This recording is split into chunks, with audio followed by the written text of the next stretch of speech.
Hello all of you. In last lecture पे हमने part 5 देखा था जिसमें हमने चुंबकीय क्षेत्र की दिशा से संबंधित रूल्स देखे थे। अब वो क्या थे? पहला था दाएं हाथ की हथेली का नियम। तो इसमें हमने दाएं हाथ की हथेली को इस तरीके से आपका स्पेंड किया था। इस समय ये जो था हमारा थंब जो था ये हमारा किसकी डायरेक्शन को दिखा रहा था, किसकी दिशा को दिखा रहा था? धारा की दिशा को। और इसके ये जो पाम के परपेंडिकुलर में काम कर रहा था लंबवत, वो था हमारा चुंबकीय क्षेत्र की दिशा। इसके बाद हमने मैक्सवेल का दक्षिणावर्त पेंच नियम पढ़ा। इसमें हमने किसी स्क्रू को ऐसे करके होल्ड करना था थंब से।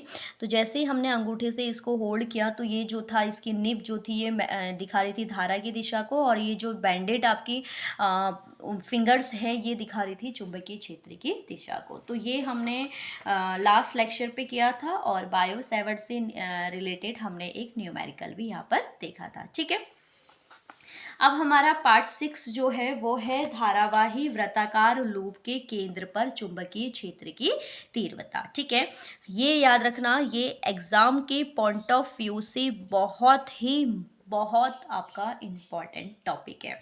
ये हम कौन सी कर रहे हैं? ये आपकी बायो सेवर्ट की सेकेंड एप्लीकेशन है। फर्स्ट अनुप्रयोग हमने पढ़ा था वृत्ताकार कुंडली के अक्ष पर चुंबकीय क्षेत्र की तीव्रता। ये है वृत्ताकार कुंडली के केंद्र पर चुंबकीय क्षेत्र की तीव्रता। ठीक है, तो बहुत इजी एक्सपेंशन है इसका। हम कहेंगे माना हमारे पास एक वृत्ताकार लूप है, ठीक है, जिसकी त्रिज्या मैंने क्या ली है यहाँ पर बेटा? स्मॉल ए ली है। आपको पता है मैग्नेटिक फील्ड की डायरेक्शन परपेंडिकुलर में काम करती है, लंबवत, तो मैंने यहाँ आपके डायरेक्शन।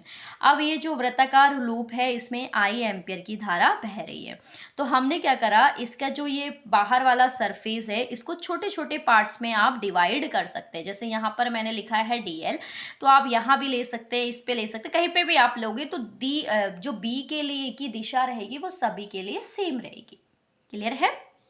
तो उसी को मैंने यहाँ पर आपका स्पेंड किया हुआ है। क्या लिखा है? माना एक वृत्ताकार तार जिसकी ए त्रिज्या है और उसको हमने एक सर्कुलर लूप में मोड़ दिया है। इसमें आई एम्पियर की धारा बह रही है। हमने सेंटर ओ पे मैग्नेटिक फील्ड को फाइंड करना है। हमने मैग्नेटिक फील्ड इस पॉइंट पे फाइंड करना है।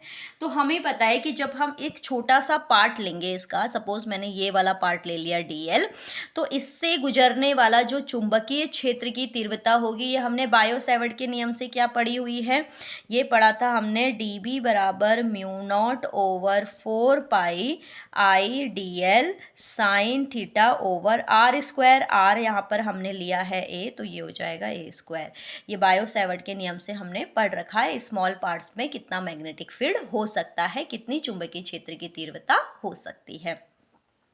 अब अगर हम यहाँ पर देखें तो ये आपके पास इन दोनों के बीच का एंगल होता है ना बेटा, ये ऑलवेज 90 डिग्री पे बाइसेक्स करते हैं। ये पूरा 90 डिग्री हमें हमेशा बनाता है ये। ठीक है, तो जब आपके पास ये 90 डिग्री बनेगा तो यानी कि मैं यहाँ पर थीटा को रिप्लेस करेंगे 90, यानी कि हमारे पास हो जाएगा साइन 90।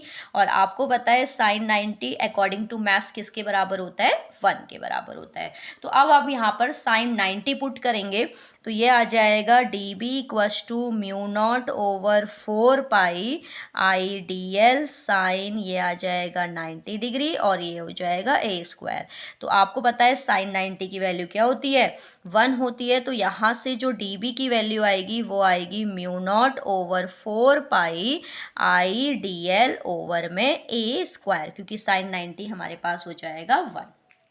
तो ये हमने इस छोटे से पार्ट पर चुंबकीय क्षेत्र की तीव्रता निकाल ली। लेकिन हमें क्या कह रहा है? पूरे वृत्ताकार कुंडली के केंद्र पर कह रहा है। ठीक है, तो क्या हो जाएगा? वही सेम आपके पास होगा कि दोनों के लंबवत है, और ये कहीं पे भी आप ये देखो, ये जो छोटा सा अवयव है ना, इसको आप कहीं पे भी लो, सीट पे कहीं पे भी लो, सभी के लिए बी सेम रहता है। ठीक है, तो उसी को मैंने यहाँ पर स्टेटमेंट पे लिखा हुआ है, चाहे कोई भी अवयव लिया जाए चुंबकीय क्षेत्र की दिशा सभी के लिए एक समान रहती है। तो इसलिए हमने क्या पढ़ा? हमारे पास जो dB आया छोटे से पार्ट के लिए वो आया mu naught over 4 pi I D L over A square, मतलब त्रिज्या का स्क्वायर।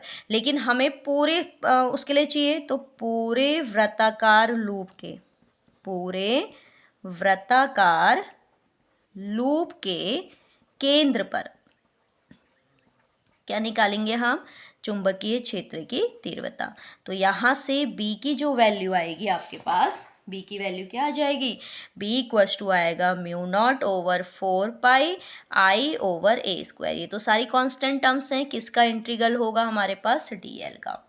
अब अगर हम यहाँ पर ध्यान से देखें तो dl mu naught over 4 pi I over A square. अब dl मतलब पूरे सर्किट के लिए, तो पूरे परिपथ के लिए d तो ये होगा, और इसको हम बोलते हैं वृत्त की परिधि। और वृत्त की परिधि क्या होती है, वृत्त की परिधि होती है हमारे पास 2 पाई r की वैल्यू a है।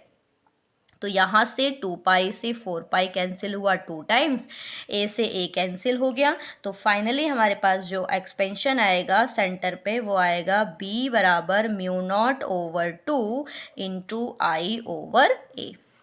ठीक है, तो अब हमें क्वेश्चंस कैसे पता चलते हैं, आपसे सेंटर कहेगा तो डायरेक्टली आप इस फॉर्मूले को अप्लाई करेंगे। ठीक है, आई होप आपको ये एक्सपेंशन समझ में आया होगा। तो इसमें आपने एग्जाम में ऐसे ही करके आना है, पहले फिगर बनाओगे, इसकी थोड़ी सी लैंग्वेज लिखोगे, फिर अकॉर्डिंग टू बायोसेवर्ट ये है। अब इसकी डायरेक्शन 90 डिग्री है, तो 90 डिग्री होने के लिए हमने क्या कर दिया, इसको यहाँ 90 पुट किया, तो हमारे पास कुछ इस टाइप का एक्सपेंशन आया। अब इसके बाद हमने क्या किया, ये तो स्मॉल पार्ट का था, पूरे सर्किट के निकालने के लिए डीएल का इंटीग्रल ले लिया, और इंटीग्रल मतलब वो पूरा हो रहा है वृत्त की परिधि। ठीक है, क्या होती है हमारे पास, क्या लग रहा है हमारे पास बेटा, वृत्त की परिधि, और वृत्त की परिधि होती है हमारे पास 2 पाई r। तो वहीं हमारे पास ये पूरा वृत्त की परिधि लगाया और परिधि से हमारे पास आ गया। तो आपको ये अपने माइंड पे रिमाइंड भी रखने हैं, जो लास्ट में एक्सपेंशन आते हैं, तो चुंबकीय क्षेत्र की तीव्रता का जो फॉर्मूला होता है वो क्या होता है, mu naught upon 2 into I upon R. ठीक है, तो आई होप आपको ये क्वेश्चंस के ये प्रूफ आपका लास्ट में समझ में आया होगा। ठीक है, तो अगर आपको ये वीडियोस पसंद आ रही है तो मेरी रिक्वेस्ट है आप अपने फ्रेंड सर्कल पे इसको सेंड कीजिए। ठीक है, जिससे बच्चे अच्छे से अपनी प्रिपरेशन कर पाएँ।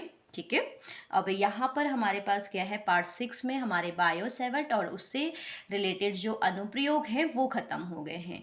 नेक्स्ट पार्ट 7 पे हम एम्पियर के नियम को देखेंगे, फिर उसके बाद उसके अनुप्रयोग पे डिस्कस करेंगे। ठीक है।